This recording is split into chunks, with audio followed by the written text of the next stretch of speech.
In this quick video, I'm going to show you how you can export in Premiere Pro. Now, this is mainly going to be focused on online video, whether that be YouTube, Instagram Shorts, or any short or long form content. Here's what you need to do. So obviously, first you need to make sure that your video is in the right dimensions for the platform that you're using. And obviously it needs to be a finished video you want to export. Once you're done with the video, you need to mark the start and end point of the clip. So I will just click on the timeline here and you can see this blue marker moving around. What I will do is click near the start of the clip, then I'll click I on the keyboard. So that is just I, and that marks in. And what we can do then is we can select this starting point up here and we can drag it to the start of the clip. Now we want to click near the end of the clip and click O for out, and that will be the end of the clip. And again, we can just drag this and you'll see it snap to the end of the clip. So here is the rendered clip. So what we need to do now is export it. So you want to go File in the top left hand corner, then click on Export, then click on Media, and then it will pull up the window where you can change a couple of settings. So first you might want to change the file name. So I'm going to change the file name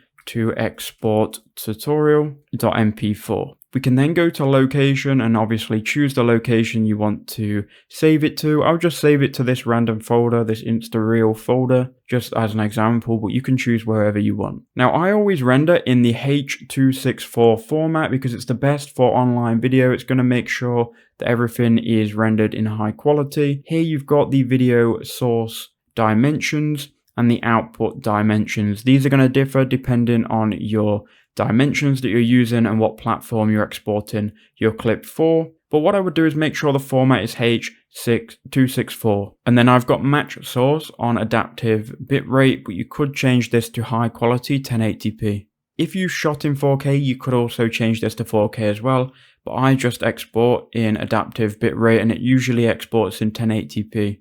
So as for video files and changing the settings, that's pretty much all I do. Then we go to export in the bottom right hand corner.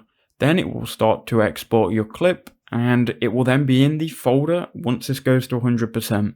So once it exports, you'll get this message saying it was successful and then you can just find it in the folder. So here is the video export tutorial MP4 file. You can see the size of the clip and then here is that clip. So that's how you do it. I hope that helped you out.